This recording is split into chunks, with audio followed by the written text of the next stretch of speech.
चलिए स्टूडेंट,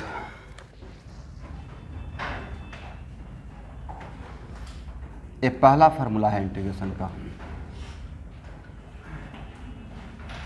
क्या होता है? n क्या है? इतना तो जानते होंगे, पावर, x के पावर है। फार्मूला क्या होता है? x n+1 divide by n+1। और बिकॉज किसी चीज़ को जोड़ रहे हैं बट आपको नहीं पता है कि कहाँ से कहाँ तक जोड़ना है, राइट? तो साथ में एक कांस्टेंट ऑफ इंटीग्रेशन डालते हैं, ठीक है? क्या डालेंगे? Constant of. बट इस फार्मूला में n इक्वल टू -1 नहीं लेना है। क्या नहीं लेना है? n इक्वल टू -1 नहीं रहेगा। वजह है कि 1/x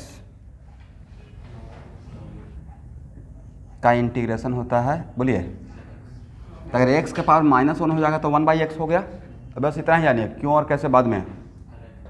तो ये हो जाएगा ln x। क्या हो जाएगा? दैट्स वाई यहाँ पे पावर में क्या नहीं रहेगा? -1 नहीं रहेगा। और ln x को आप ऐसे भी लिख सकते हैं स्टूडेंट, log x। लेकिन log लिखते हैं तो बेस 10, ए लिखते हैं तो फार्मूला में ln x है, यहाँ पे बेस क्या रहेगा? ln लिखता हूँ मतलब डिफॉल्ट में यहाँ पे बेस कितना है? ए है, प्लस कांस्टेंट ऑफ इंटीग्रेशन। लिखिए,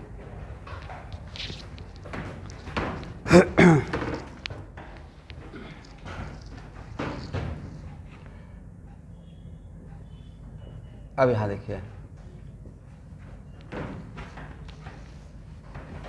भाई, इसका इंटीग्रेशन करने के लिए आएगा, अब आपसे नहीं बनेगा। कितना हो जाएगा? नहीं देखिए, इसमें बहुत सारा स्टूडेंट तो जानते हैं, मैं इस बात को डिनाई नहीं कर रहा हूँ। 1 + हाफ 3/2, और ये कितना हो जाएगा? x के पावर 3/2 और डिवाइड बाई 2/3। अब डायरेक्टली मैं क्या करूँगा फास्ट होने के लिए, कि इतना थोड़े करते रहेंगे फिजिक्स क्लास में। माइंड में इंटीग्रेशन हो गया, डायरेक्टली इसको ऐसे लिख दूंगा, करेक्ट? अब पूरे फिजिक्स में 4 या 5 जगह, टोटल फिजिक्स में, टोटल जो मैं पढ़ाता हूँ फिजिक्स, उसमें 4 या 5 जगह थोड़ा यूनिक टाइप का, जैसे कल आ रहा था मेथड ऑफ सब्स्टिट्यूशन, वो ये 4 या 5 जगह ही आता है। इलेक्ट्रोस्टैट में आता है, थोड़ा यहाँ आ जाता है, और बाकी कहीं नहीं आता है। बाकी बहुत आसान इंटीग्रेशन आता है फिजिक्स में। तो जहाँ पे टफ आता है तो डेरिवेशन थोड़े आपको आएगा, उसका रिजल्ट आएगा ना आपको। आपको तो फार्मूला यूज़ करना है। डेरिवेशन टीचर क्यों करता है? क्योंकि डेरिवेशन के अंदर से प्रॉब्लम बनाने का टेक्निक पता चलता है कि how we select the element. कभी अगर कॉन्सेप्चुअल क्वेश्चन है, सपोज कीजिए कि current as a function of time आ गया, तो उस केस में अगर आपको डेरिवेशन कैसे किया जाता है, वहाँ से ही लेकर हम लोग प्रॉब्लम को, डिफिकल्ट प्रॉब्लम को सॉल्व करते हैं। बट आपको तो ऐसा क्वेश्चन आने वाला है नहीं। हो जाएगा?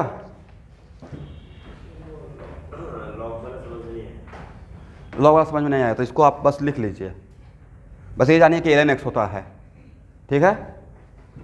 ये समझ में आया? ठीक है, यहाँ देखिए, ये पहला एग्जाम्पल,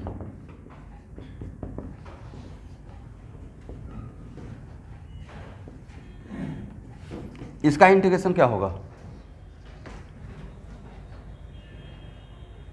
ऐसा भी तो आ सकता है, क्या होगा?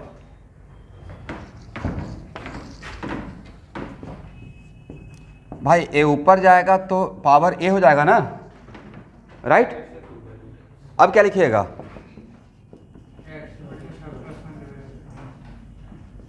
करेक्ट? कितना हो जाएगा स्टूडेंट? क्या सही है? -हाफ + 1, x के पावर हाफ बचा, और x के पावर हाफ का मतलब क्या? √x। क्या होता है? √x। लिखिए, अब इसको मैं क्लास में डायरेक्ट 2√x + c कर दूंगा, तो आप बस दिमाग में रखिए कि फार्मूला सर ने अप्लाई किया है, x के पावर n का फार्मूला है, राइट?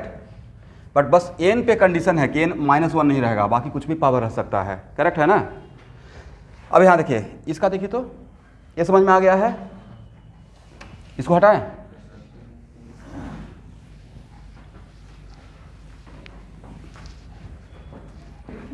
यहाँ देखिए स्टूडेंट,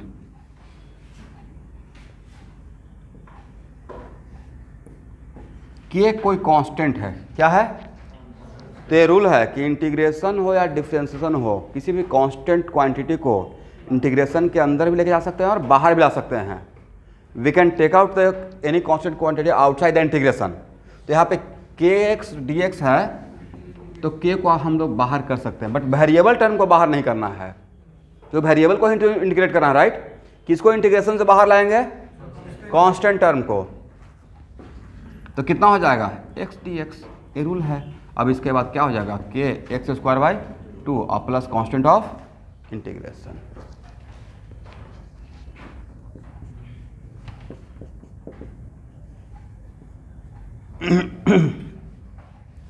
यहाँ देखिए,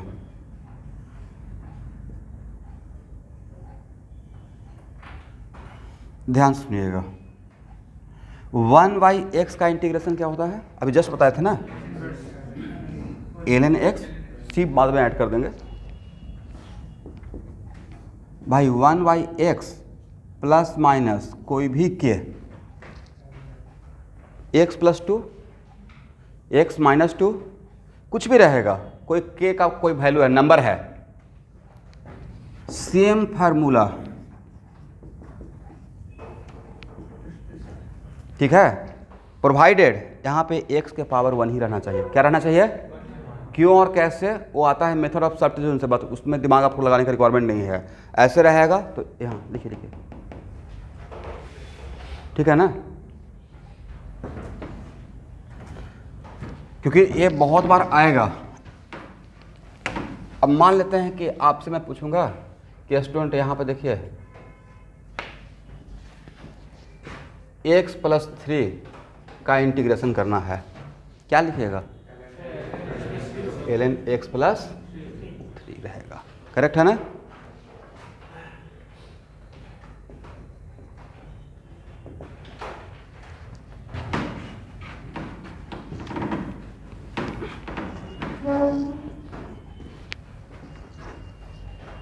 यहाँ पे समझ में आ गया है? चलिए यहाँ देखिए स्टूडेंट, x के पावर कितना है?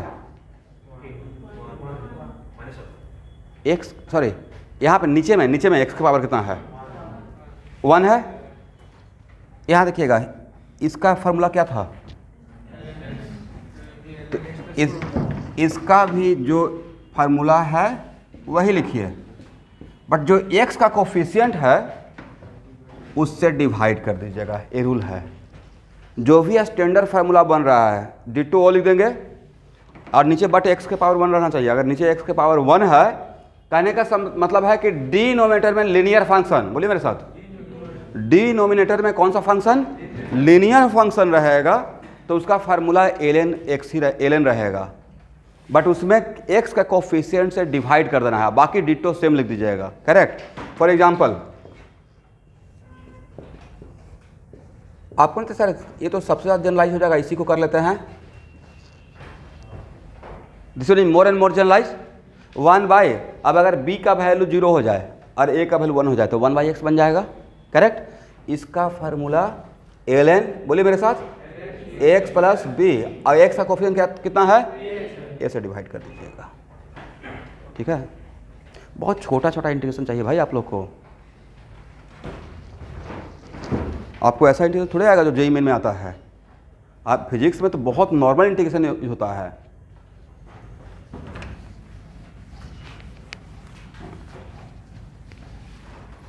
अब यहाँ देखिए,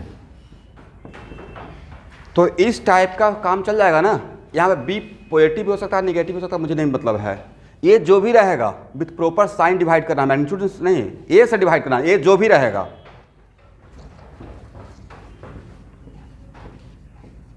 इसका इंटीग्रेशन क्या होता है?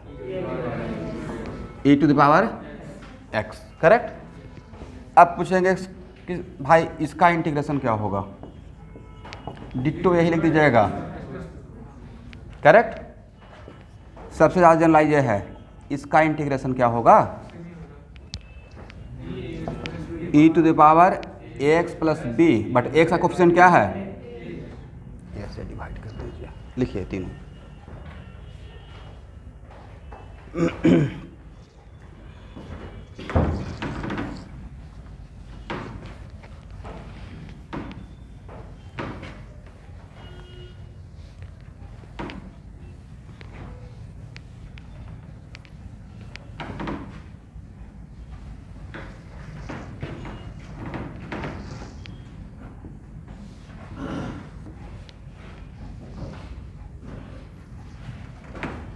इसका मतलब आज के बाद एक्सपोनेंशियल फंक्शन का मुझे इसी का रिक्वायरमेंट रहेगा। इस टाइप का कहीं भी रहेगा तो काम हो जाएगा। इंटीग्रेशन पक्का, एवरीवन मेडिकल का स्टूडेंट हो जाएगा ना? ओके। साइन एक्स का इंटीग्रेशन क्या होता है? Minus cos x plus constant of integration. ये डिफॉल्ट में रहेगा बट मुझे अभी मेन फार्मूला पकड़ना है, ठीक है? तो साइन एक्स का इंटीग्रेशन माइनस कॉस एक्स, पक्का? जनरलाइज ए कर लीजिए स्टूडेंट। इसका इंटीग्रेशन क्या होगा? बोलिए मेरे साथ, माइनस कॉस प्लस बी। आप किसे डिवाइड करेंगे? ए से डिवाइड कर देंगे, करेक्ट है ना? देखिए 10 भी ज़्यादा, 10 भी फार्मूला नहीं है, इतना कम तो फार्मूला है जो फिजिक्स में हम लोग को मेरे काम में आएगा। अब इसी का इंटीग्रेशन करते, ऐसे करते रहते हैं ना, साइन 2x प्लस 4 का इंटीग्रेशन कीजिए। अब मेडिकल के बच्चे इसी को लेकर बैठे रहेंगे, क्या हो जाएगा? माइनस कॉस 2x प्लस 4 और डिवाइड बाई 2 हो गया। बस जो आपको लगेगा वो इतना आसान है, यू कांट बिलीव।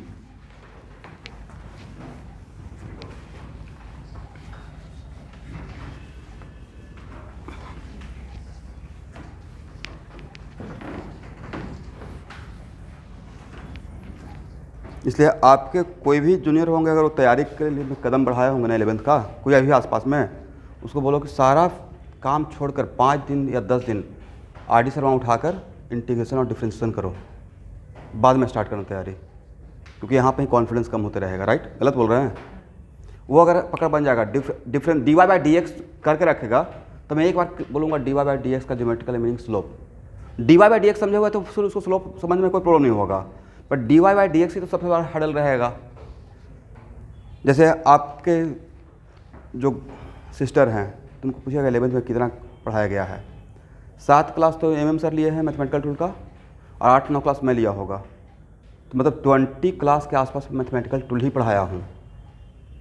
तब जाकर आप आज के डेट में उनसे पूछिएगा ग्राफ वगैरह का, सारा ग्राफ प्लॉटिंग सिखाया है। अब उनको 11th क्लास में मुझे जितना आपके बैच में मुझे प्रॉब्लम फेस कर रहा हूँ, 11th में उसे वेरी लेस, क्योंकि सबको पहले ही पढ़ा चुके हैं, मतलब डाउन नहीं दे रहे, मतलब एक मैं बात बोल रहा हूँ। इसमें आपका क्या मिस्टेक है? कोई मिस्टेक नहीं है। आपको जो मेंटर था इनिशियली, उसका मिस्टेक है, उसने मेन की पॉइंट को नहीं पकड़ा, मेन बीमारी को नहीं पकड़ा, शुरू से ही मैथमेटिक्स पे फोकस नहीं करवाया। बस मेडिकल का बच्चा है, फार्मूला पुट करते रहो। भाई फार्मूला डाइजेस्ट करने का भी अपना कैपेसिटी है ना। अब मैग्नेटिक फील्ड का मैंने डेरिवेशन किया, उसके बाद फार्मूला एक्सेप्ट कर सकते हैं, बट अचानक से तो एक्सेप्ट नहीं कर सकते हैं। प्लस अब जैसे मैग्नेटिक फील्ड का डायरेक्शन ही 90% बच्चे, जैसे आपको भी प्रॉब्लम था सर, अब क्या है, मेन की पॉइंट को पकड़ने को Fleming right hand thumb rule कहाँ से आया था? वो 2 वेक्टर क्रॉस प्रोडक्ट था, DL क्रॉस R, उसी को छोड़ दिए थे। तो जहाँ पे आप कंफ्यूज होंगे वहाँ पे आपको बचा के कौन रखेगा? DL cross R। आई कितना देगा? 1 सेकंड का काम है, तो मेन की पॉइंट पकड़ेंगे ना भाई। राइट? कुछ भी रैंडम ऐसे DL दे दें, ऐसे दे देंगे, करंट इसमें आई है। अब पूछेंगे यहाँ पे फील्ड का डायरेक्शन क्या रहेगा? आप कहीं पे एक ले लीजिए DL, क्या हो जाएगा? DL cross R, correct? अब यहाँ पे नहीं, कुछ बच्चे का रहेगा कि सर यहाँ तो कि इसके वजह से क्या हुआ? क्रॉस, बट यहाँ पे लीजिएगा तब बताइए, डॉट। तो इस पार्ट की वजह से क्रॉस इनवर्ड, इस पार्ट की वजह से, तब फिर ओवरऑल क्या रहेगा? भाई इसका मैग्नीट्यूड ज़्यादा रहेगा, क्या रहेगा? इसके वजह से डिस्टेंस ज़्यादा हो गया ना, तो इसका मैग्नीट्यूड क्या रहेगा? तो ओवरऑल क्रॉस ही नजर आएगा। ओवरऑल क्या नजर आएगा? आज न कल ये बात आपको माइंड में आता कि सर यहाँ पे तो ले लिए, बट यहाँ के वजह से यहाँ देख के कोई तो पूरा का कंबाइंड इफेक्ट यहाँ पे देखेंगे तो यहाँ की वजह से क्या नहीं रहता, क्योंकि इसके वजह से इस डीएल की वजह से क्या रहेगा डॉट, इस डीएल की वजह से तो किसका डिस्टेंस ज़्यादा है, इसका डिस्टेंस ज़्यादा है तो मैग्नीट्यूड क्या रहेगा कम, और इसका डिस्टेंस कम है तो मैग्नीट्यूड क्या रहेगा ज़्यादा। तो भाई इनवर्ड का फील्ड का मान लेते हैं आपसे कोई बोलेगा -2i plus half y 2i, overall क्या, overall negative x axis, overall वही बात होता है। अब सारी बातें अभी इसलिए कुछ चीज़ें कंक्लूड करता हूँ कि हाँ बाहर में अब ले लीजिएगा क्रॉस, ओवरऑल जब जोड़ते हैं तो क्रॉस ही नज़र आता है, ठीक है।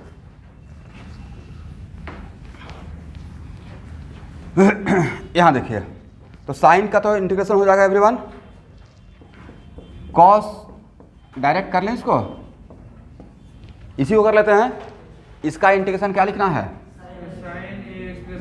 साइन ax प्लस बी और डिवाइड बाई ए। अब यहाँ देखिएगा कल तो इसी का इंटीग्रेशन कर रहे थे, इसका इंटीग्रेशन क्या साइन एक्स, बी का वैल्यू यहाँ पर 0 है, ए का वैल्यू 1 है, करेक्ट हो जाएगा ना। चलिए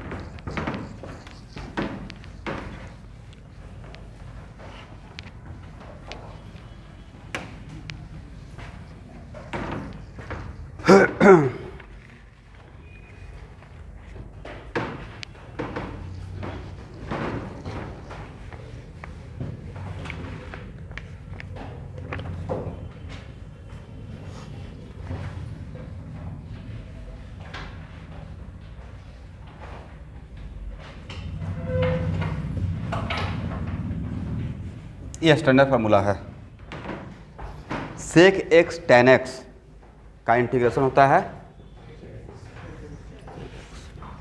ये लिख लीजिएगा, ठीक है।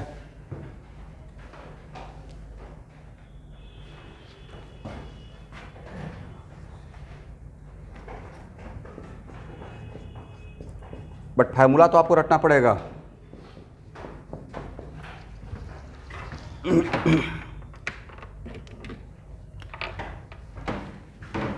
cos x cot x, इसका इंटीग्रेशन होता है माइनस cos x।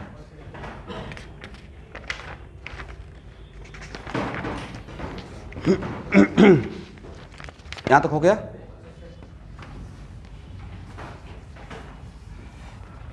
अब यहां देखिए स्टूडेंट,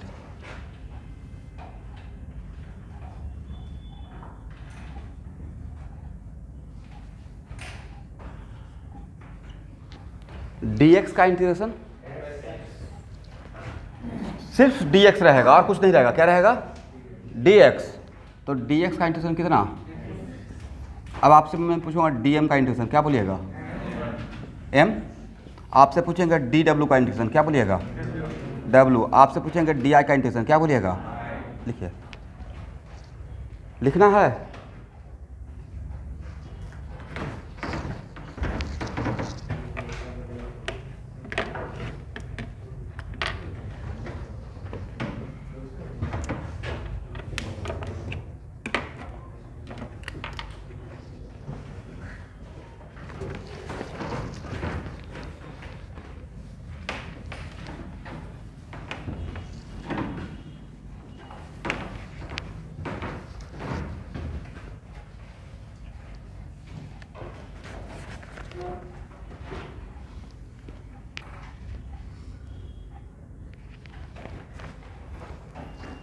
यहाँ देखना है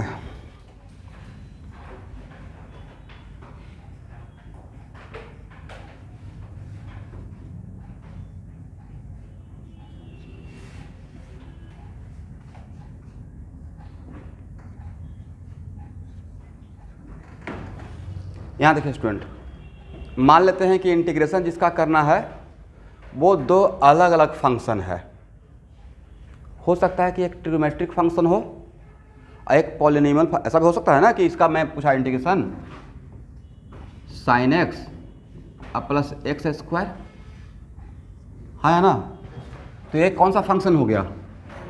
ट्रिग्नोमेट्रिक। ये कौन सा फंक्शन हो गया? पॉलिनोमियल। तो इसका मतलब है कि अगर इस ब्रैकेट जिसको इंटीग्रेट करना है, it is the combination of two function f1x और f2x। मुझे नहीं पता कि f1x और f2x क्या है, या ऐसा भी हो सकता है कि एक क्वाड्रेटिक हो, एक लीनियर हो, मतलब x के पावर स्क्वायर हो, x हो, सिंपल सा बात है। तो इसको आप ऐसे कर लीजिएगा, इस ब्रैकेट को तोड़ते हैं और इसको अलग इंटीग्रेशन करते हैं। अगर यहाँ पे प्लस है तो यहाँ पे प्लस दीजिएगा, माइनस है तो माइनस दीजिएगा, f2x dx। ये सबको पता है। एग्जाम्पल के तौर पे यहाँ देखिए, एक्स स्क्वायर प्लस 3x और -2, करेक्ट है ना? तो इसको ब्रैकेट को ओपन करेंगे तो मैं ऐसे लिखूंगा एक्स स्क्वायर dx, फिर क्या लिखेंगे 3x dx, और फिर क्या लिखेंगे? अब इसमें इसका इंटीग्रेशन क्या होगा? एक्स क्यू बाई, कांस्टेंट को बाहर ला सकते हैं, तब बचेगा क्या? x dx क्या होगा? इस कांस्टेंट को बाहर ले आएंगे, x होगा, करेक्ट? ओके। इसके बदले एक कांस्टेंट ऑफ इंटीग्रेशन, इसके बदले एक कांस्टेंट ऑफ इंटीग्रेशन, और इसके बदले एक कांस्टेंट, राइट? तो constant plus constant plus constant equal to what? तो सबके लिए अलग अलग नहीं देना है, सबके बदले एक ही कांस्टेंट ऑफ इंटीग्रेशन डाल दीजिएगा। लिख लीजिए, ये तो बहुत आसान है, समझ में आ गया है? हो जाएगा, ठीक है। एग्जाम्पल के तौर पे मैंने ए बोल दिया, साइन 2x प्लस 3 अब plus e to the power x, इसका इंटीग्रेशन करना है। क्या कीजिएगा? या इंटीग्रेशन करके बताइए तो।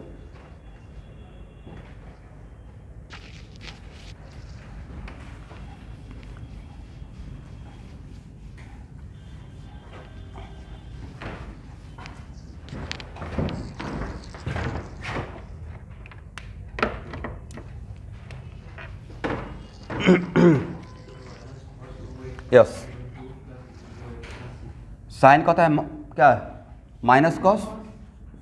तो आप इसको तोड़ेंगे तो ब्रैकेट को ओपन करेंगे ना, तो क्या लिखिएगा? This equal to sine 2x plus 3 अब plus e to the power x, और उसका वैल्यू कितना हो जाएगा? माइनस कॉस, बोलिए 2x प्लस 3 और डिवाइड बाई 2 अब प्लस, इतना आसान तो था, हो गया।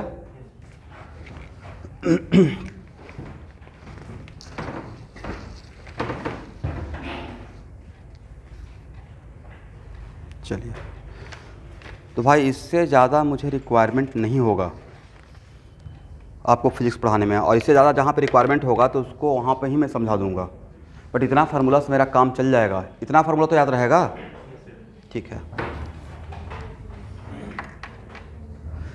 अब लिखिए, ज्योमेट्रिकल मीनिंग ऑफ इंटीग्रेशन। उससे पहले बस 10 मिनट, डिफरेंट इंटीग्रेशन। हाँ,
ए एफ एक्स आपको पता है कौन? यहाँ देखिएगा, ए एफ एक्स तो अभी पता नहीं है, हिडन है।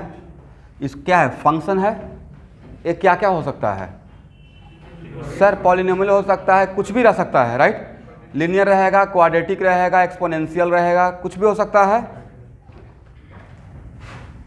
इसको इंटीग्रेशन करने के बाद सेम रहेगा या कुछ दूसरा फंक्शन मिलेगा? जैसे साइन का इंटीग्रेशन करते हैं तो कॉस मिल जाता है, वैसे ही कुछ अलग मिलेगा ना।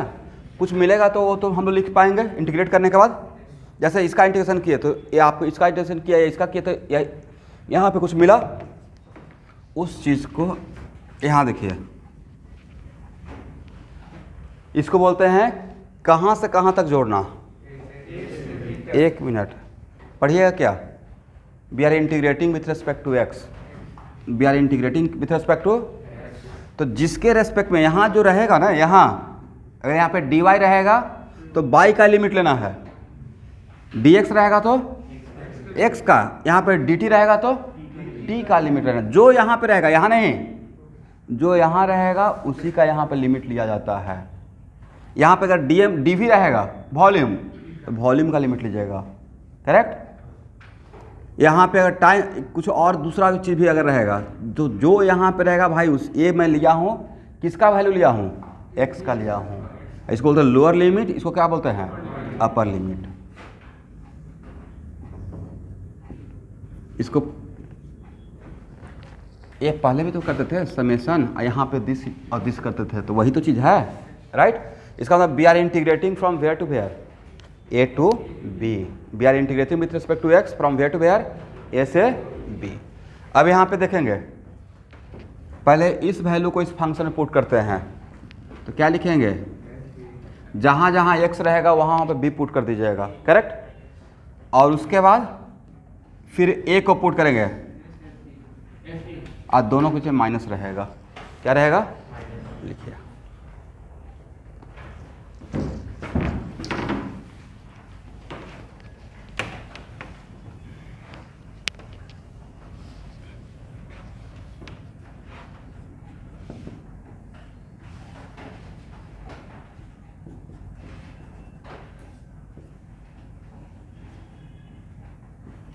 मान लेते हैं कि इसका इंटीग्रेशन मैं बोला, इंटीग्रेशन पहले कीजिए तो क्या हुआ? रफ में कैलकुलेट कीजिएगा, डायरेक्ट पूरा फंक्शन बताइए। X square plus 3x, x square plus 3x, क्या इसको हम लोग ऐसे लिखेंगे? एक्स की by 3 plus 3x square by, आप इंटीग्रेट कर लिए। उसके बाद -1 से 2, जहाँ जहाँ पे x है वहाँ पे क्या पुट करेंगे? तो 2 का क्यूब बाई 3 और प्लस 3 इंटू 2 का square by 2, upper limit put कर लिए, -1 का क्यूब बाई 3 और प्लस 1 का स्क्वायर बाई 2। क्या बाद में कैलकुलेशन हो सकता है आपसे?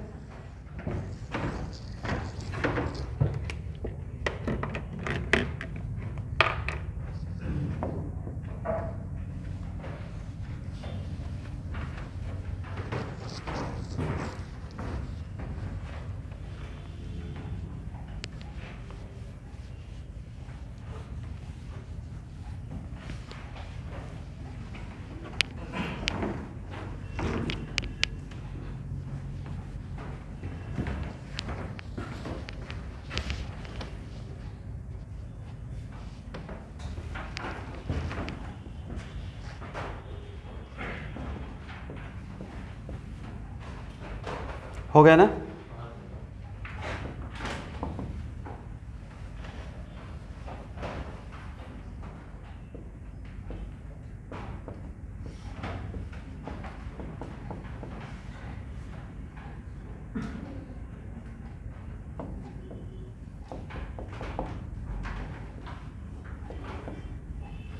इसका वैल्यू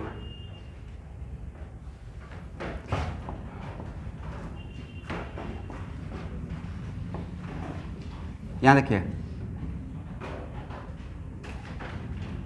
क्या लिखिएगा? फास्ट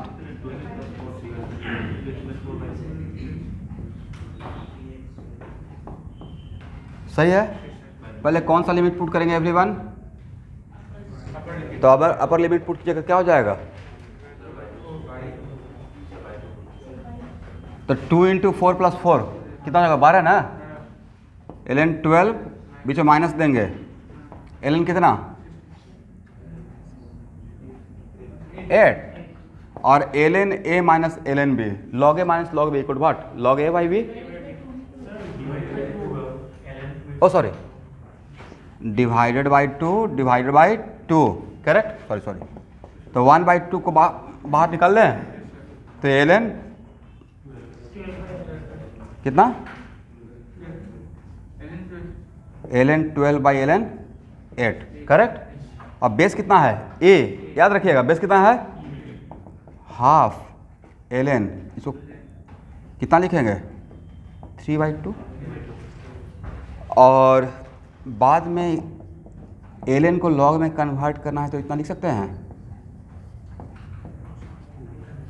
और आप में से सबको पता है log 3 का वैल्यू, ये तो रटा हुआ रहता है 0.477 और log 2 का वैल्यू तो और भी रटा हुआ रहता है। बाकी रटा हुआ है नहीं, डजंट मैटर, बट वो रटा हुआ रहता है, तो ये नहीं निकल जाएगा। अब यहाँ पे अगर ये सीखे हुए हैं, सबसे इंटरेस्टिंग फैक्ट ये है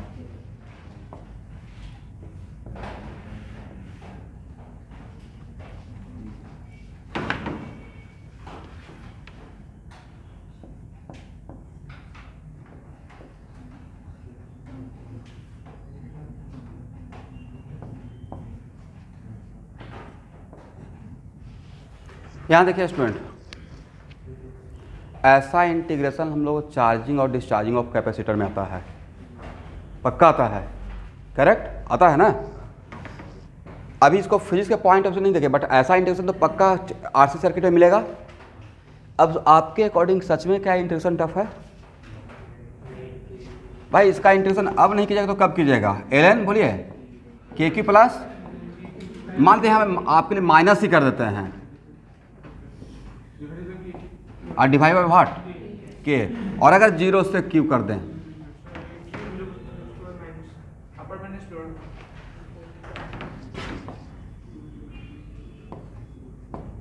जीरो से क्यू, हाँ बाद में पुट करेंगे, बट मेरा क्वेश्चन ये है कि यहाँ पे जो आने के बाद जो माइंड ब्लैंक हो जाता है कि अब इंटीग्रेशन कैसे होगा, वो सच में टफ है क्या?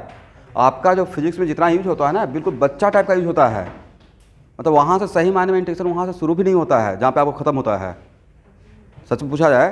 अब इसकी छोटा छोटा इंटीग्रेशन आता है फिजिक्स में।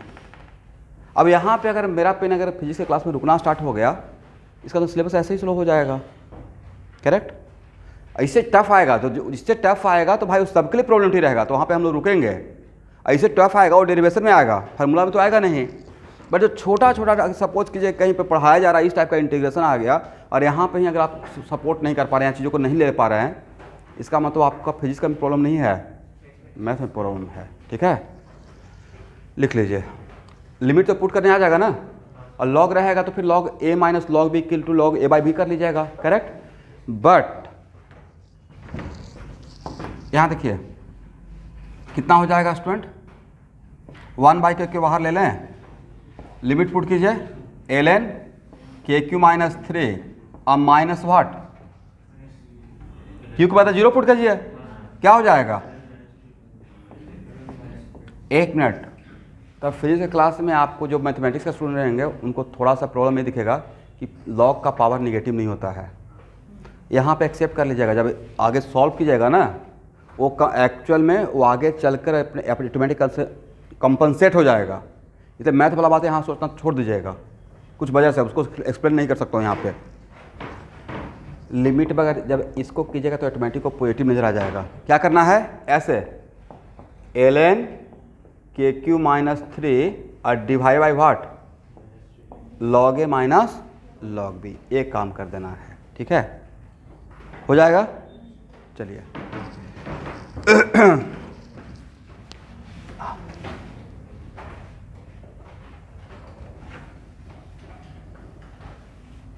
ln this one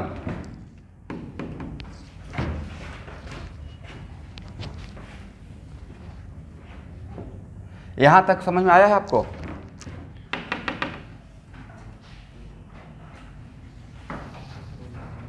hello everyone, यहाँ तक समझ में आया या यहाँ से स्टार्ट करें? यहाँ तक आ गया। इसके बाद क्या करना था? जहाँ जहाँ पे ये अपर लिमिट क्या है Q और लोअर लिमिट क्या है, आप किसके रेस्पेक्ट में इंटीग्रेट कर रहे थे? चार्ज के रेस्पेक्ट में। किसके रेस्पेक्ट में? चार्ज के रेस्पेक्ट में। तो अपर लिमिट पुट करेंगे तो अपर लिमिट पुट करने का तरीका क्या है? सर जहाँ पे Q रहेगा वहाँ पे Q पुट कर देंगे। ये अपर लिमिट पुट करने के बाद ये मिला। अब पूछते हैं तो हाँ ना बोलते रहिएगा। ये समझ में आया? माइनस लोअर लिमिट और अपर लिमिट को पुट करने के बीच में माइनस रहता है, राइट? लोअर लिमिट पुट करें, लोअर लिमिट क्या है? बोलिए भाई, 0। तो Q के बदले 0 पुट कीजिएगा तो क्या दिखेगा? 8 टाइम 0 हो जाएगा तो दिखेगा -3, करेक्ट? और डिवाइडेड बाई K, क्या 1/K बाहर ला सकते हैं?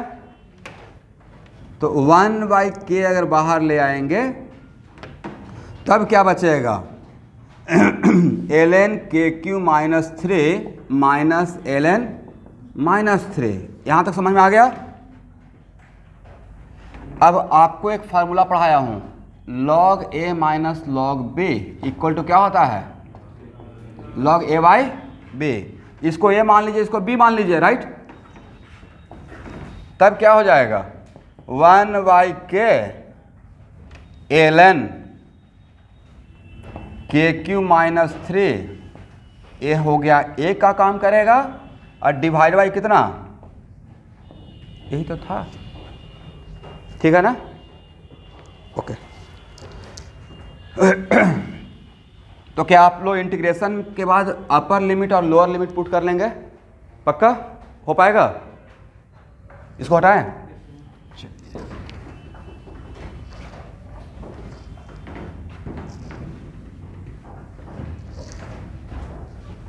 इसको हटा रहे हैं।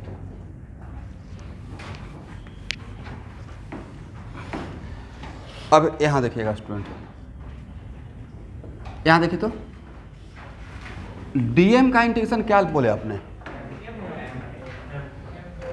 देखिए इसको ऐसे शॉर्टकट, इंटीग्रेशन का मतलब और डिफरेंशिएशन का मतलब दोनों कैंसिल कर दिया। ए और ए आपस में मिलकर क्या खत्म, बचा क्या? तो एक कोई फार्मूला रूल नहीं है, जस्ट मैं सोचता हूँ।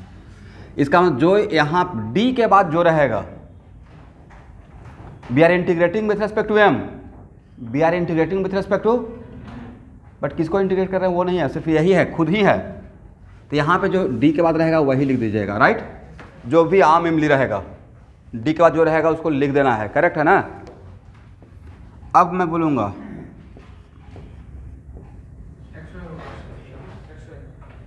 तो डी के बाद क्या है? एक्स वाई, तो भाई उसको एक्स वाई ही लिख देना है, करेक्ट? क्या लिख दीजिएगा? X Y. लिखिए लिखिए, मैं सोच रहा हूँ बैक ऑफ द माइंड मुझे कहाँ कहाँ पे क्या रिक्वायरमेंट होगा।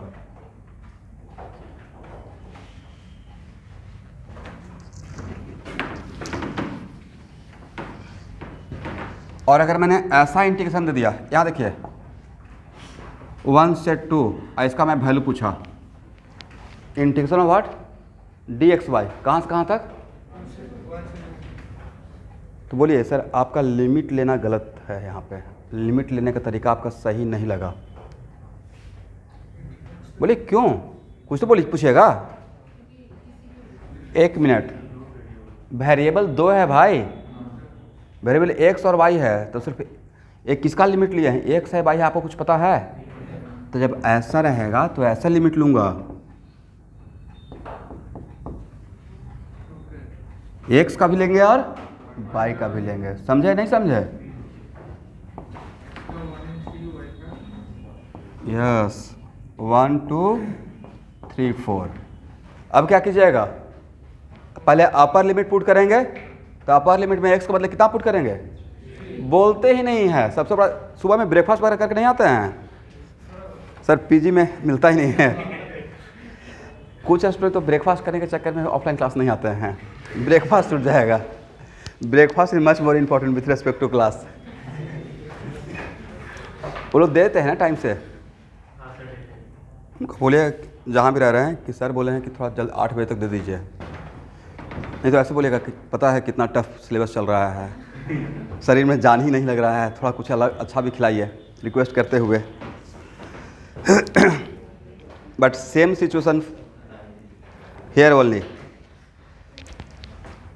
मेरा भी सेम सिचुएशन भाई। ऐसा नहीं कि मैं बहुत कुछ खा के आता हूँ, खाता ही नहीं हूँ 12 बजे तक।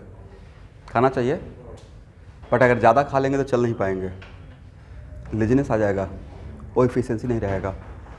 तो पहला क्लास तो 1 कप चाय पे चलता रहता है, और दूसरा क्लास में नाश्ता आता है तो 50% टाइम नाश्ता स्किप हो जाता है। यहाँ पे नहीं करना चाहिए, क्योंकि आप कुछ पूछने के लिए आ गए, उसके बाद टाइम हो गया, अब नाश्ता करें, नाश्ता करने के बाद थोड़ा टाइम चाहिए ना, 10 मिनट। बट वो गलत हैबिट है, करना चाहिए बीच में। बट क्या कीजिएगा।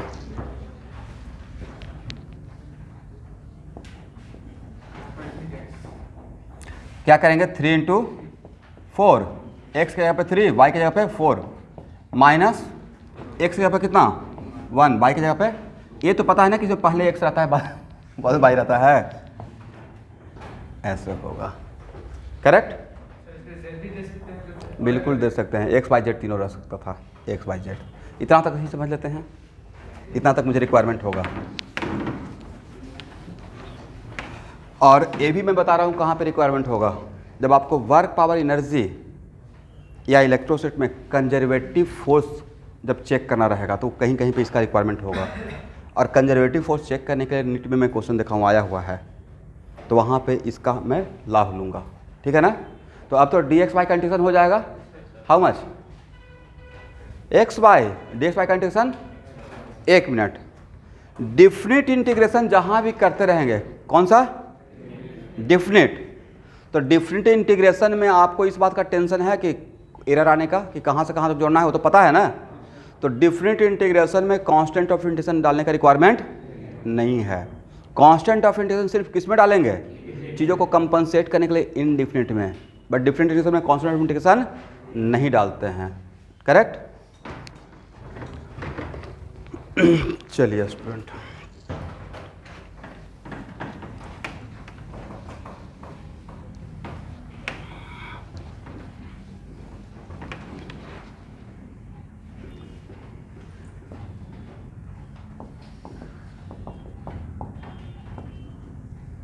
यहाँ देखिए, बोलिए मैंने क्या लिखा sir, z equal to X Y. इसका मतलब है कि ध्यान से सुनना है, z का वैल्यू कौन कौन सा वेरिएबल पर डिपेंड कर रहा है। इसका मतलब अगर x में चेंज करेंगे तब भी z में चेंज होगा, अब y में चेंज करेंगे तब भी z में चेंज होगा, और दोनों में चेंज करेंगे तो तब भी z में चेंज होगा। दोनों में क्या, तब भी z में चेंज होगा, राइट। मान लेते हैं फॉर मोमेंट कि मैंने x में चेंज किया और y में चेंज नहीं किया, सिर्फ किस में चेंज किया, क्या मानकर, y को कांस्टेंट माने हैं फॉर मोमेंट, कुछ देर के लिए, कुछ पल के लिए, और सिर्फ किस में चेंज किए हैं, x में।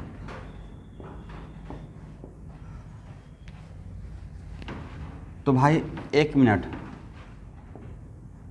और y को कांस्टेंट मान रहा हूँ, ध्यान सुनिएगा, और तब ले रहे हैं, ऐसे मैं पढ़ूंगा, इफ गैसेस बहुत बार यूज होगा, ठीक है। और तब इसको मैं पढ़ूंगा टेकिंग चेंज बोथ साइड। क्या बोलेंगे, फाइनाइट रहेगा तो उसको चेंज बोलेंगे, बहुत छोटा चेंज रहेगा तो बोलूँगा टेकिंग डिफरेंशियल बोथ साइड। तब क्या बोलेंगे, चेंज का सबसे छोटा भाई क्या है, ये हो गया फाइनाइट चेंज।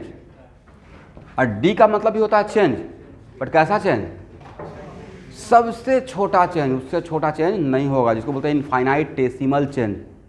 क्या बोलेंगे, बोलिए 2 बार, इनफाइनाइटेसिमल चेंज। अच्छा, आप लोग ये सब जानते हैं तो मैं इसको स्किप कर सकता हूँ, नहीं जानते हैं तो बोलते रहना है। Y constant then taking change both side. तो चेंज का मतलब डेल्टा, तो डेल्टा दोनों तरफ लगाएंगे। चेंज का मतलब सिर्फ एक तरफ या दोनों तरफ, तो यहाँ पे z, तो यहाँ भी क्या लगा दीजिए डेल्टा एक्स वाई। किसको लिए हैं? किसका change? Product of x and y, बोलिए product of x and y. तो भाई इसको ऐसे लिख सकते हैं final y, final x final y minus initial x initial Y.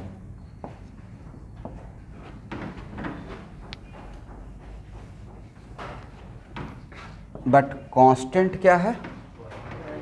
By constant है। बाई क्या है? कांस्टेंट।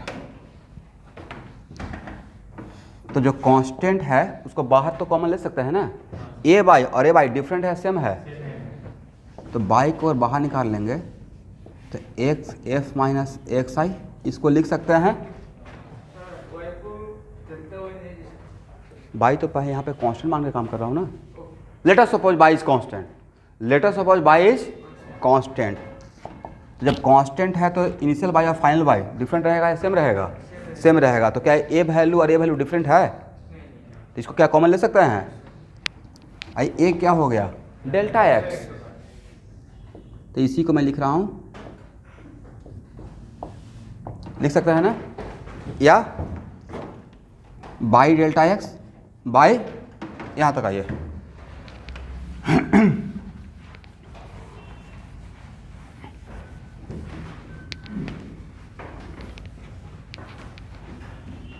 अब यहाँ देखिएगा एवरीवन। अब कुछ देर के लिए अगर x कांस्टेंट रहता तब डेल्टा जेड कितना होता है? इसी तरीके से आगे बढ़िए तो x delta Y, correct. Next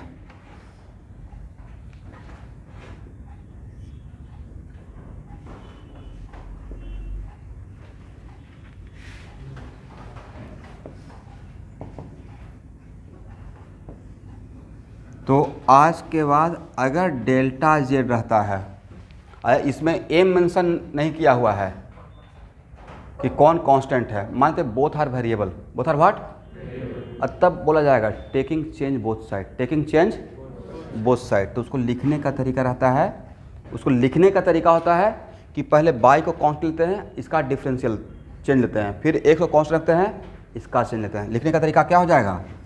x delta Y plus Y delta X, ठीक है ना। किसको constant? X constant Y variable, Y constant X variable, correct है।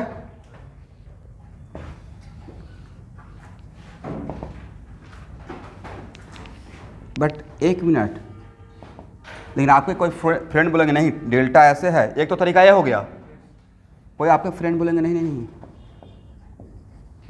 इसको ऐसे भी तो लिख सकते हैं x2 by 2 minus x1 by 1, है ना। बोथ आर इक्वली करेक्ट, ऐसा नहीं कि एक करेक्ट है एक करेक्ट नहीं है, बोथ आर व्हाट, क्योंकि ये तो ज़्यादा करेक्ट है, क्योंकि मेन सेंस तो यही था ना। मेन क्या था? मेन था कि किसका चेंज लेना है राइट हैंड साइड में, राइट हैंड साइड में चेंज लेना था, change of product of x and by. Change किसका था? एक्स का था, बाई का था, या change of product of x and by? Change of product of, that's why x2 by 2 minus x1 by 1, ये भी करेक्ट है। और तो जहाँ पे मुझे जिसका रिक्वायरमेंट रहेगा इन दोनों से मैं उसका यूज़ करूँगा, और इसका रिक्वायरमेंट रहेगा ये मेरे लिए कन्वीनियंट रहेगा तो इसको भी लिखूंगा, एक कन्वीनियंट रहेगा तो इसको भी लिखेंगे, करेक्ट है ना।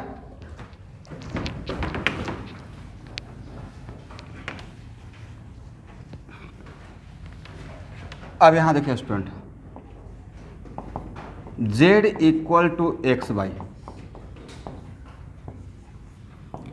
अब क्या ले रहे हैं? पहले लिखना सीखिए, taking differential both side, taking differential both side. तो टेकिंग डिफरेंशियल बोथ साइड का मतलब, इसका मतलब बहुत छोटा चेंज लेना है, राइट। तो डेल्टा जेड या डी जेड, तो डी जेड, तब क्या लिखिएगा? क्या देखिए, क्या ऐसे लिख सकते हैं? लिख सकते हैं पहले तो एक लिख लीजिएगा ना एवरीवन। यहाँ पे dz तो यहाँ पे क्या dxy, यहाँ पे dz तो यहाँ पे dxy। क्या इसको ऐसे लिख सकते हैं x dy plus, yes correct है, x dy and plus y। अब देखिए कहीं ना कहीं मुझे इसका हेल्प चाहिए होगा। एक मिनट, इसके बदले इतना लिख सकते हैं? हाँ ना, कुछ नहीं बोलते हैं, नहीं लिखेंगे तो बता दीजिए। इसके बदले क्या इतना लिख सकते हैं? Last bench. तो क्या इसके बदले इतना लिख सकते हैं? जब इसके बदले इतना लिख सकते हैं तो इसके बदले इतना भी तो उल्टा भी तो कर सकते हैं रिक्वायरमेंट के अकॉर्डिंग। मान लेते हैं कि मैं वर्क पावर एनर्जी पढ़ा रहा हूँ, कहीं पे कोई टॉपिक पढ़ा रहे हैं और मुझे कोई कंजर्वेटिव फोर्स चेक करना है। कौन सा फोर्स? या उतना छोड़िए, फोर्स दिया हुआ है बाई आई, क्या दिया हुआ है?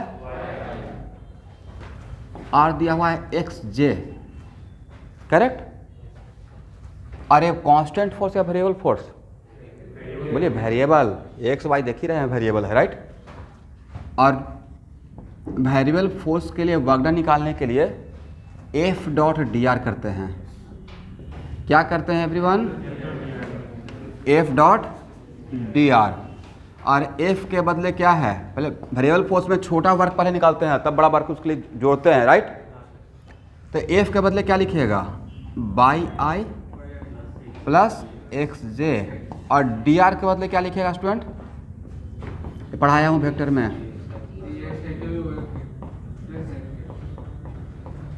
और दो वेक्टर का डॉट प्रोडक्ट भी पढ़ाए हैं, दो वेक्टर डॉट प्रोडक्ट पढ़ाए हैं। ए डॉट बी इक्वल क्या था? ए एक्स बी एक्स प्लस ए वाई बी वाई प्लस ए जेड। तो इसका डॉट इसके साथ लीजिए तो बचेगा क्या? सही है। अब बाकी के साथ जीरो हो जाएगा। और इसका डॉट लीजिएगा तो क्या बचेगा? और क्या डी जेड यहाँ पे आ पाएगा? नहीं आ पाएगा। तो डी डब्ल्यू क्या हुआ? By d x plus. अब तब बोलेंगे कि मुझे पूरा वर्क चाहिए तो क्या कीजिएगा आप? डी डब्ल्यू को इंटीग्रेट कीजिएगा, राइट। अब ये नहीं पूछना है कि सर इसका लिमिट क्या लेते हैं, इसका लिमिट यहाँ पे लेना सही रहेगा या फुल टास्क हो जाएगा? सारा काम को जोड़ रहे हैं, छोटा छोटा काम मिलकर बड़ा काम। बट ये थोड़ी है कहाँ से काम स्टार्ट हुआ कहाँ पे ख़त्म हुआ। ये डे टू डे लाइफ में बोलते हैं कि आज इतना काम होता कल इतना काम हुआ, बट यहाँ पे बोलेंगे इनिशियल काम क्या था, फाइनल काम क्या रहा, चेंज इन काम कितना हुआ, चेंज इन वर्क कितना हुआ, ये नहीं रहेगा। तो यहाँ पे डी डब्ल्यू के बदले सिर्फ डब्ल्यू, करेक्ट। तो इसका इंटीग्रेशन करेंगे तो इसका भी तो इंटीग्रेशन करेंगे by d x plus. But problem ये है कि आपको करना तो ही है, इस तरफ अगर तो इंटीग्रेशन कर रहे हैं तो इस तरफ भी करना पड़ेगा। अभी जब प्लस है तो क्या ऐसा काम कर सकते हैं? ये आपसे इंटीग्रेशन ही नहीं होगा। बोले क्यों? You are integrating with respect to what? Variable is what? Y. जोड़ किसके रेस्पेक्ट में रहे हैं? ये कुछ ऐसा हो रहा है ना कि अमरूद के रेस्पेक्ट में जोड़ रहे हैं आम को, ऐसा ही कुछ हो रहा है। We are integrating with respect to X but variable is what? Y. तो सर कर सकते थे, ये इंटीग्रेशन हो सकता था अगर एक्स और वाई में रिलेशन पता रहता। तो वाई को एक्स के टर्म में रिप्रेजेंट कर देते, तब मुझे सिंगल वेरिएबल दिखता कि इंटीग्रेशन भी एक्स के रेस्पेक्ट में और वेरिएबल इज ऑल्सो एक्स। हम लोग ये सीखे हैं ना कि जिसके रेस्पेक्ट में इंटीग्रेशन करते हैं वही वेरिएबल रहना चाहिए, राइट। बट यहाँ पे we are integrating with respect to X but variable is Y and there is no relation between X and Y. यहाँ पे कहीं पर रिलेशन दिया हुआ है क्वेश्चन में? नहीं दिया हुआ है। तो यहाँ पे डैम से और आप हाथ खड़ा कर लीजिएगा, मैं भी हाथ खड़ा कर लूँगा, नहीं इंटीग्रेशन हुआ मुझसे, करेक्ट। इसका मतलब मैं नहीं बोल रहा हूँ प्रॉब्लम नहीं बनाएगा, बट यह ऐसे नहीं करेंगे। फिर कैसे करेंगे? डी डब्ल्यू, इसके बदले क्या ये लिख सकते हैं? हाँ या ना?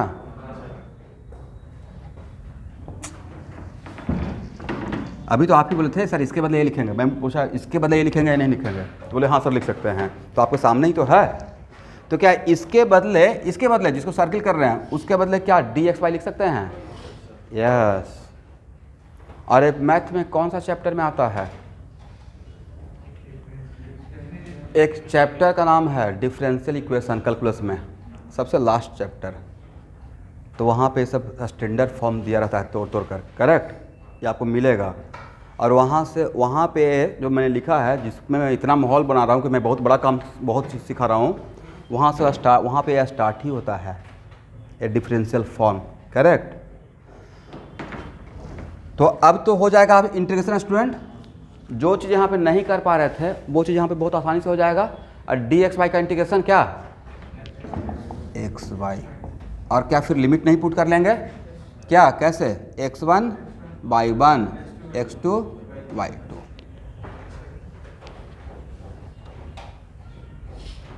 तब समझ गए कि सब चीज़ों को तोड़ कर जो सिखा रहे हो कहीं पे काम में आ जाएगा। तो नेक्स्ट क्वेश्चन, 1 मिनट, अब मेडिकल वाले बच्चों के लिए।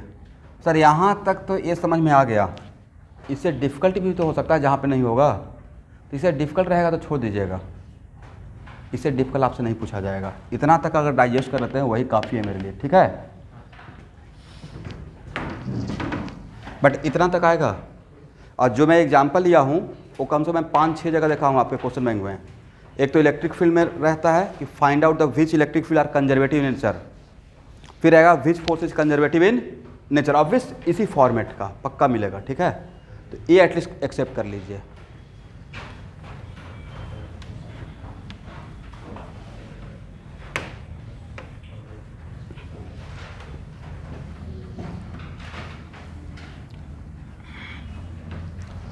ओके एवरीवन, यहाँ देखिए,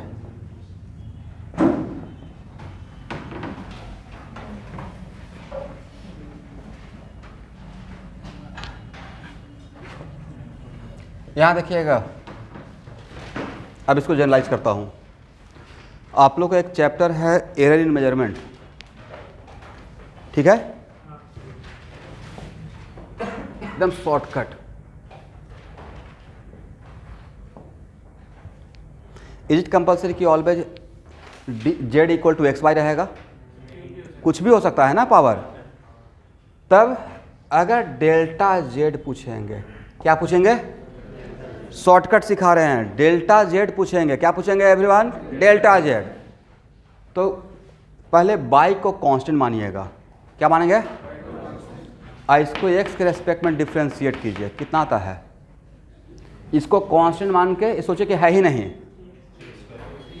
3x², करेक्ट? यहाँ पे 3x² और डेल्टा x लिख दीजिएगा, करेक्ट? क्या लिख देंगे? 3x² और delta x by square, it right? इसको क्या मान लेना था? कांस्टेंट। और अब x को कांस्टेंट मान लीजिए और इसको बाई के रेस्पेक्ट में डिफरेंशिएट कीजिए। कितना? 2y डेल्टा y x³, यही डेल्टा जेड रहेगा। ट्रिक समझे? शॉर्टकट क्या करना है? ऐसा रहेगा, इसका चेंज लेना रहेगा डेल्टा जेड। तो क्या करना है? पहले बाई को कांस्टेंट मानिए, बोलिए मेरे साथ, और इसको डिफरेंशिएट करेंगे किसके रेस्पेक्ट में? एक्स के रेस्पेक्ट में। तो ये तो पता चल जाएगा। और लास्ट में क्या लगा देना है? डेल्टा एक्स, और इसको एज इट इज लिख दीजिए। फिर क्या करना है? दूसरे वाला को डिफरेंशिएट करना है लेकिन उसी के रेस्पेक्ट में। तो क्या मिलेगा? 2y, और लास्ट इसमें क्या लगा दीजिएगा? डेल्टा y, और यहाँ पे एक कांस्टेंट वाला लिख दीजिएगा। हो जाएगा? 1 मिनट। ये जब सीख गए तो इस केस में ये नहीं लिख सकते हैं, dz लिख सकते हैं ना? dz के लिए क्या लिखिएगा? 3x², बस ओनली डिफरेंस रहेगा कि डेल्टा x के ऊपर dx रहेगा, by square 2y dy x³। सही है ना? किसी को प्रॉब्लम? अब इस टाइप का चीज़ आपको यहाँ देखिएगा बहुत काम में आएगा। सपोज कीजिए H equal to I square R T, correct? या कुछ और भी, या R equal to rho L by A resistance. अब तब मैं आपको बोल दिया कि लेंथ में इतना % का चेंज और एरिया में इतना % का चेंज, इस टाइप का क्वेश्चन करवा रहे थे। वही तो मैं काम कर रहा था, डेल्टा निकाल रहा था, राइट? तो पहले डेल्टा निकालने के लिए तो सीख लें, और उसके बाद %। यहाँ देखिएगा, अब मैं सपोज कीजिए यहाँ तक समझ में आ गया तो मैं आगे बढ़ूँगा। समझ में आ गया है? इसको हटाएं, इसको भी लिखिए, इसको भी लिखिए।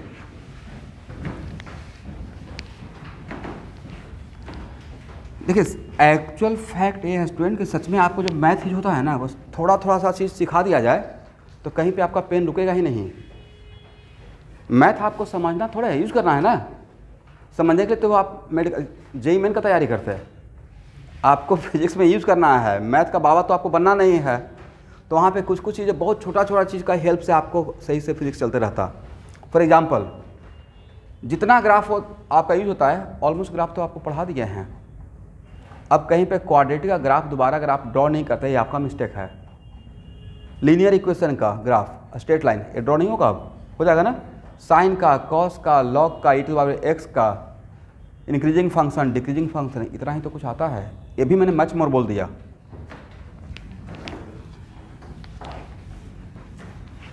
अब देखिए,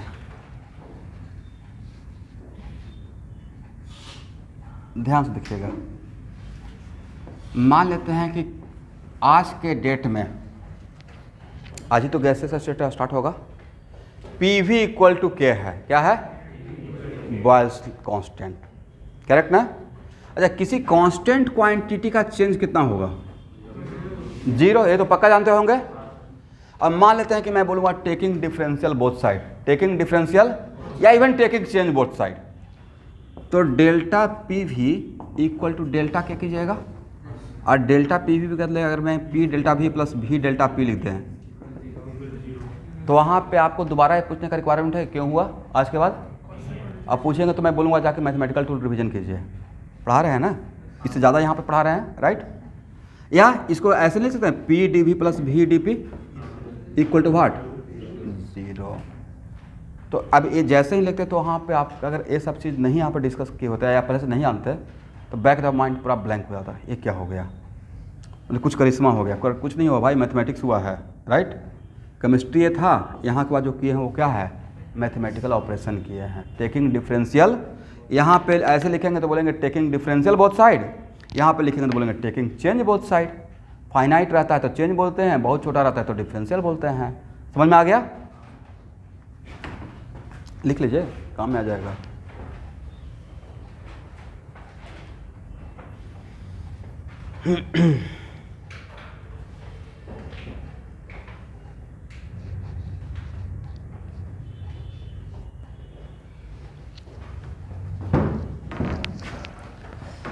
यहाँ तक हो गया एवरीवन?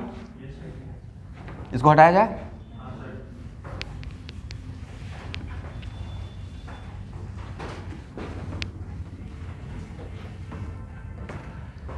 ओके, यहाँ देखिए,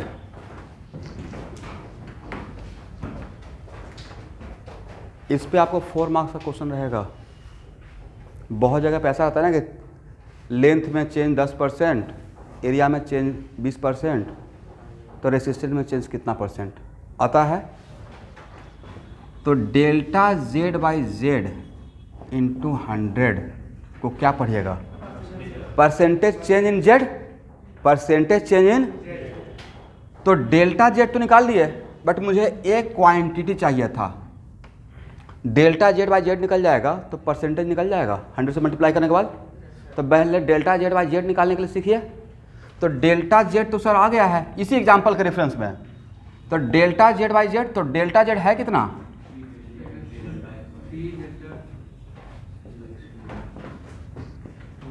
बोलते रहिए भाई, चुप रहने से कैसे काम चलेगा। और Z कितना है? x³ डिवाइड कीजिए, बोल दिए 3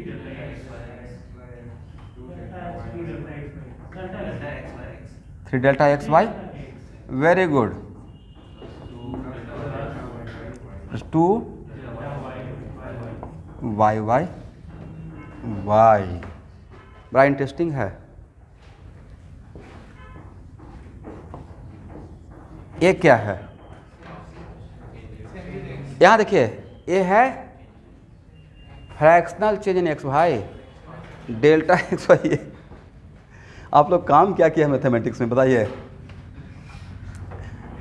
डेल्टा एक्स वाई एक्स को चेंज इन एक्स पढ़ रहे हैं, बताइए तो हार्ट अटैक आ जाएगा मैथ के टीचर को। डेल्टा एक्स वाई एक्स को क्या बोलेंगे? Change in x. सही सही बोलिएगा, बोलिए मेरे साथ, फ्रैक्शनल चेंज इन एक्स, और उसमें 100 से मल्टीप्लाई करें तो क्या हो जाएगा? Percentage change in x. कुछ ऑब्जर्व कीजिए तो, जेड कितना था? आपको नहीं था कि टीचर बनने के लिए बहुत पेशेंस चाहिए? सोचिए तो मैं IIT का क्लास लेवल क्लास लेता हूँ, इतना ही, लेकिन टीचर बनने का क्वालिटी होना चाहिए आपको एकदम, जहाँ से 0 लेवल से अभी स्टार्ट करेंगे। जैसे कल मैं भार्गव को सिर्फ ये फार्मूला पढ़ाया है ना भार्गव, राइट? और मैं इनको बोला हूँ कि मैं डेली एक ही फार्मूला पढ़ाऊँगा डिफ्रेंशिएशन का। कल मैंने ये पढ़ाया, बोला कि n x का ओवर n माइनस 1, ऐसे 5 क्वेश्चन दिए इसी पे। तो देखिए आप लोग के लिए मजाक लग रहा होगा, लेकिन मेरे लिए सीरियस टॉक है कि उनको सिखा देना है डिफ्रेंशिएशन। मेरे में क्या चल, अब ये इतना एक्साइटेड थे कि कल हम सुबह दिए और रात में 8 बजे आ गए दिखाने के लिए, सर बना लिया बगल में। तो मुझे बहुत खुशी हुआ, लेकिन कल टाइम नहीं था, चेक नहीं कर पाया, आज चेक करूँगा, ठीक है? तो डेली आप घबराइए कि नहीं, डेली एक एक फार्मूला भी सीखेंगे तो 15 दिन में तो पक्का इंटीग्रेशन डिफरेंशियल सिखा दूंगा। और ये सीखे तो सारा दुख दर्द खत्म, कम से कम ये सीखे तो मेरा 50% हेडेक खत्म हो जाएगा। आप चीज़ों को धीरे धीरे समझना स्टार्ट कीजिएगा। लेकिन उसमें अब देखिए लॉग वगैरह, अब यहाँ पे लॉग ए माइनस लॉग बी तो नहीं था कि सब काम 10th में कर लेना चाहिए, बट CBSE बोर्ड में तो है नहीं, कैसे बच्चा करेगा? तो CBSE बोर्ड का तो करियर है नहीं, करियर आपका है। आप चीज़ों की तैयारी कर रहे हैं तो आपको एडवांस रहना चाहिए। आप मेट्रो में रहते हैं, इतना गूगल करते हैं, इतना सब कुछ करते हैं, तो सेवा बोर्ड के में है ना एडवांस मैथ में, तब CBSE बोर्ड में बहुत सारा चीज़ बेसिक ख़त्म कर दिया गया भाई। पहले के ज़माने में CBSE बोर्ड नहीं था, पहले स्टेट बोर्ड था। स्टेट बोर्ड में देखते हैं हम लोग आज भी बोलते हैं स्टेट बोर्ड के बच्चे का मैथ बहुत अच्छा होता है, वजह या इवन साइंस बहुत कंटेंट रहता था, कोई शॉर्टकट नहीं चलता था। स्टेट बोर्ड का बुक में शॉर्टकट नहीं था कुछ कि हाँ एक पैराग्राफ में ये चीज़ है, पूरा इलाबरेट रहता था, सही से सब कुछ रहता था। अभी क्या है NCERT में, ठीक है NCERT इतना कंपोज फॉर्म में है, बट इतना शॉर्टकट है कि क्या उसको बिगिनर को समझ पाएगा? इतना डायलॉग तो आते रहता कि हाँ NCERT पढ़ लो हो जाएगा। आप भी तो पढ़ लियोगे NCERT ऑर्गेनिक, हो पाएगा रेजोनेंस वहाँ से NCERT का ऑर्गेनिक पढ़ के रेजोनेटिंग स्ट्रक्चर ड्रॉ करने के लिए हर पॉइंट पे जितना लेवल का क्वेश्चन आता है नहीं हो पाएगा। इसलिए वहाँ पे एक मेंटर का, अगर NCERT से हो जाता तो फिर लोग IIT एडवांस के एग्जाम NCERT पढ़ के देते। 11th 12th में तो NCERT ही चलता है ना, तो बोलना अलग बात, करना अलग बात है। इसलिए दोनों में आसमान ज़मीन का डिफरेंस है। फिर HC वर्मा का बुक क्यों चलता, इरोडोप क्यों चलता, बाकी चलता ही नहीं। क्वेश्चन केमिस्ट्री में आता है क्या NCERT लेवल का एडवांस में? नहीं आता है। हाँ बायो में बोल सकते हैं आप, होता क्या है कि 2-4 क्वेश्चन आ गया डायरेक्ट तो उसका न्यूमेरिकल आएगा ना, केमिस्ट्री में क्या आएगा उसका न्यूमेरिकल आएगा, बट कॉन्सेप्ट तो डेवलप करना पड़ेगा। चलिए स्टूडेंट आप यहाँ पे ऑब्जर्व कीजिए तो सही से, इसका पावर कितना है? क्या हो गया? डेल्टा एक्स बाई एक्स कर दीजिएगा। क्या कर दीजिएगा? यस। इसका पावर कितना था? डेल्टा वाई वाई, इतना आसान था, करेक्ट हो जाएगा ना। और उसके बाद सब में कितना से मल्टीप्लाई कर दीजिएगा, तो यहाँ पे क्या रहेगा? Delta x by x into 100, तो ये हो जाएगा परसेंटेज चेंज इन एक्स, और उसका पावर से मल्टीप्लाई कर देना है।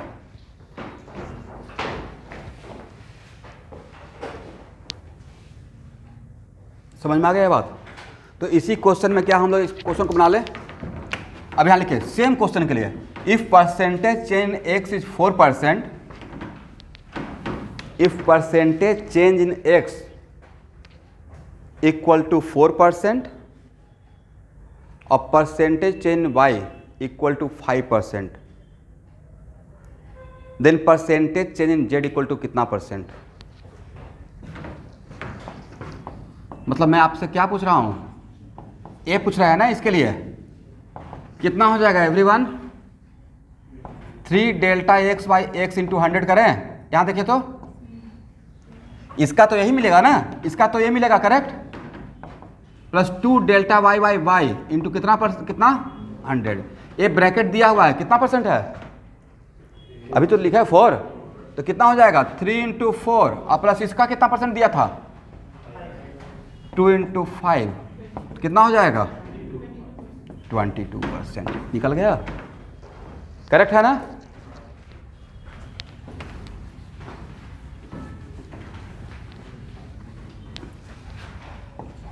अब ऐसा रहता,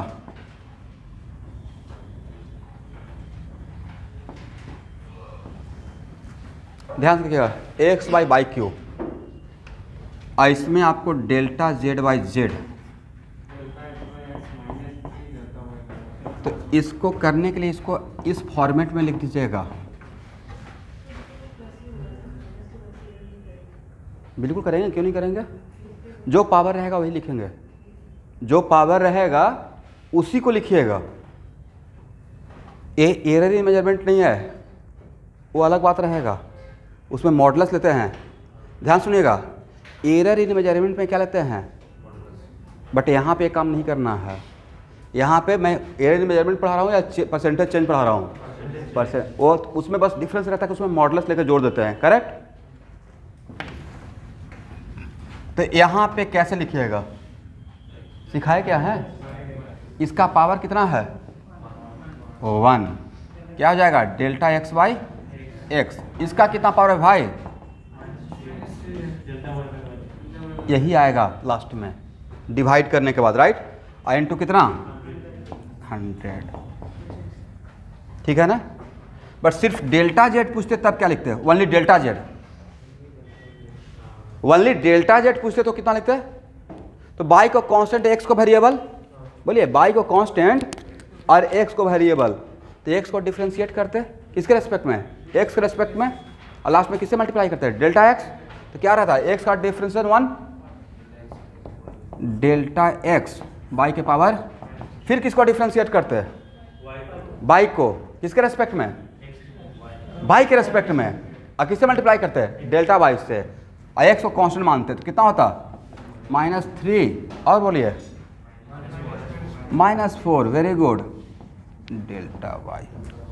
इसी को अगर dx कर dz करते तो क्या लिखते dx बाई -3 x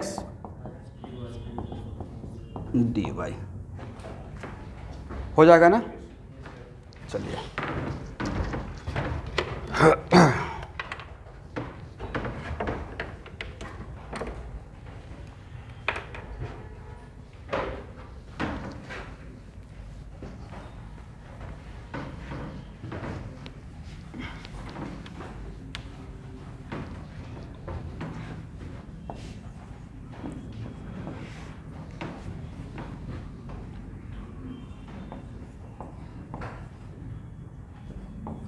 यहाँ देखिएगा, इससे ज़्यादा तो आपसे बिल्कुल नहीं पूछा जाएगा एवरीवन, इससे ज़्यादा रहेगा एक्स वाई जेड तीनों वेरिएबल, अब तब पूछेंगे डेल्टा जेड। एक मिनट ध्यान सुनिएगा, तो एक्चुअल में जब एक्स के लिए काम करेंगे तो इसको क्या रखेंगे कांस्टेंट, करेक्ट। तो किसको डिफरेंशिएट करना है, एक्स को डिफरेंशिएट करना है, और इन दोनों क्वांटिटी को क्या रखना है, फिर किसको डिफरेंशिएट करना है, और इसको क्या रखेंगे, फिर किसको डिफरेंशिएट करना है, और किसको कांस्टेंट रखना है, कर लीजिएगा। कितना होगा जरा बोलिए तो, 3x² delta X Y square, फिर क्या लिखना है x3z4, दोनों को कांस्टेंट रखिए, अब बाई को डिफरेंशिएट कीजिए, कितना लिखिएगा डेल्टा वाई, फिर किसको डिफरेंशिएट करेंगे, और इसको कांस्टेंट रखिए x3y², क्या लिखेंगे स्टूडेंट, लिख लीजिए, इससे ज़्यादा आपको नहीं आएगा, करेक्ट। तो ये किसका है, ये क्या है, पढ़िए change in Z, change in but इसी को अगर dz लिखते तो क्या लिखते? dz लिखते तो सर बाकी सब कुछ डिटो सेम रहता, डेल्टा की जगह पे d लगा दीजिए, लिख लीजिएगा भाई। यही तो प्रॉब्लम होता है हम लोग के साथ कि जब जानना स्टार्ट करते थे इग्नोर करना स्टार्ट करते हैं। नहीं, वहाँ पे d लगाइए।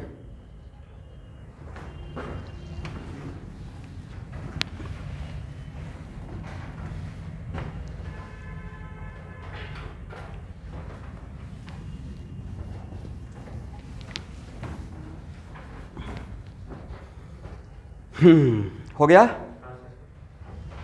अब इसी में अगर डेल्टा जेड बाई जेड रहता तब क्या होता? एकदम फास्ट। मुझे लगता है कि 3 डेल्टा एक्स और क्या होता? और क्या होता? पक्का यही आता, समझे? क्योंकि आप डिवाइड करते तो बाकी कैंसिल होता चला जाता, क्योंकि आप जेड से डिवाइड करते तो आपको लास्ट में ही मिलता। इसमें 100 से मल्टीप्लाई नहीं कर सकते हैं परसेंटेज निकालने के लिए। हो जाएगा इस टाइप का क्वेश्चन। मतलब इस टाइप का कहीं पे भी अगर मुझे रिक्वायरमेंट रहेगा तो मुझसे फास्ट अब आपको रहना है। चलिए तो वन मोर क्लास, एक क्लास और मैथमेटिकल टूल का पढ़ाऊँगा। बोलो क्या? Geometrical meaning of integration, area निकालना, और बस उसके बाद शुरू करेंगे बहुत interesting, most interesting rest and motion kinematics. ठीक है।